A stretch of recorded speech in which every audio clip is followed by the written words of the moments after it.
These 4 things are scientifically shown to make you faster. The fastest humans in the world already do them, and if we copy them, we can do the same. We're privileged to see this man in action. This is legendary pro bodybuilder Kevin Levrone. In 2002, he challenged Maurice Greene to a race, who at the time was the fastest man in the world. Now, why would a pro bodybuilder, now IFBB Hall of Famer, challenge a world champion sprinter? Tell me, why are you doing this? What made you want to race? I'm good at running, and today I'm just gonna show the world, you know what I mean? You gonna smoke?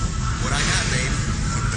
As far as smoking, Either way, Maurice Greene never took him up on that offer, but someone else did. Dwayne Chambers, one of the fastest European sprinters in history. To this day, he holds the fastest 60 meters in Europe. In 2002, both of these guys were in their prime. The race took place in California on December 11, 2002. It was a 60 meters race, and surprisingly, they even used starting blocks, which, let's be honest, that alone is impressive. I mean, would you ever imagine a guy that looks like this to voluntarily get into starting blocks, much less against a champion sprinter? It's definitely not something you see every day. In terms of the race itself, well, Kevin had an explosive start, stumbled, and then it played out exactly how you would imagine. The reason I'm sharing this story with you is because it relates to one of the biggest factors in sprinting, transferring your strength into speed. It's safe to say Kevin Levrone had plenty of strength, and it did help him produce an explosive start. Although obviously his training and physique is not optimized for speed. The fastest humans in the world may not be the strongest, but they are very effective at transferring their strength into speed.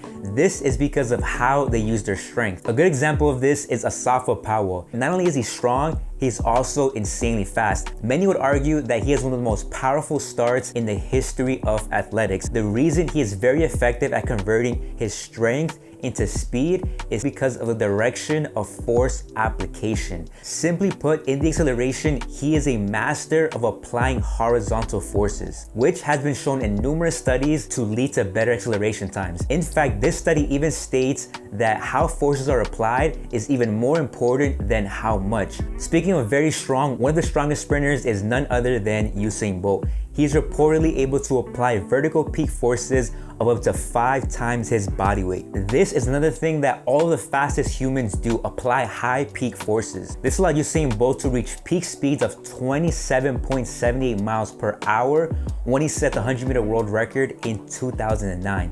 Because he was able to reach such high peak speeds, he could fumble the start and still win, which is exactly what he did in 2015. Usain Bolt stumbled out of the blocks, fell behind everyone else, and still won the race in the end. This shouldn't be possible.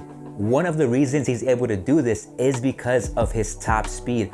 Another reason is because how insanely effective he is at maintaining that speed, which leads us to the 4th factor, the ability to decelerate less than everyone else. As you may or may not already know, towards the end of a race, it appears as though the person in the lead is increasing their speed more than everyone else. However, this is just an illusion. In reality, everyone is slowing down. It's just the winner decelerates less than everyone else. The reason Carl Lewis came first was that he could almost defy the law of sprinting. It was his signature quality that Carl would decelerate at a much slower rate than everyone else. For example, this data shows that in 2008, during the 100-meter world record, Usain Bolt hit his top speed and held it for 30 meters. In other words, producing large amounts of force, converting it into speed by applying those forces in the right direction, and decelerating less than everyone else are 4 things that will lead to faster times.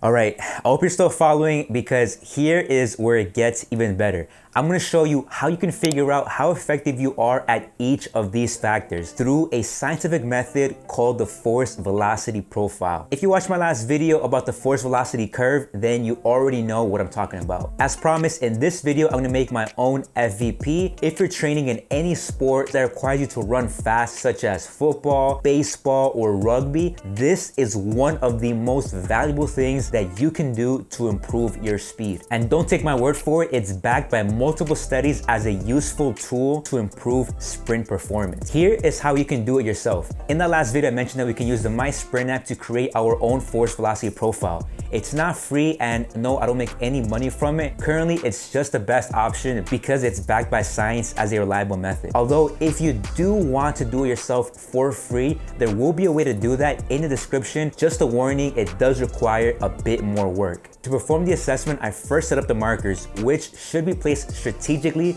because, you know, when you're filming, you can have a bit of distortion depending on where the subject is in the frame. And don't worry, the app will outline exactly how to do this. Second, I set up my phone on a tripod off to the side. Third, I perform the sprints. Fourth, I use the app to mark each of my splits. Finally, the app produces the calculations revealing your force velocity profile. All right, here's where it all comes together. Remember the 4 things I mentioned in the beginning? High peak forces, direction of force application, ability to convert strength into speed, and the ability to decelerate less. Well, the numbers we see here reveal how effective we are at each of these 4 factors. Once you have this data yourself, you will also know what you have to focus on in your training. If you'd like me to make another video in this series that goes over the science of how to target each of these factors, let me know in the comments. For now, if you'd like more information, you can go sign up for the Sprint Letter. This is my official email newsletter. By signing up, you'll get the Sprint Essentials, which is a detailed guide of key exercises scientifically shown to make you faster.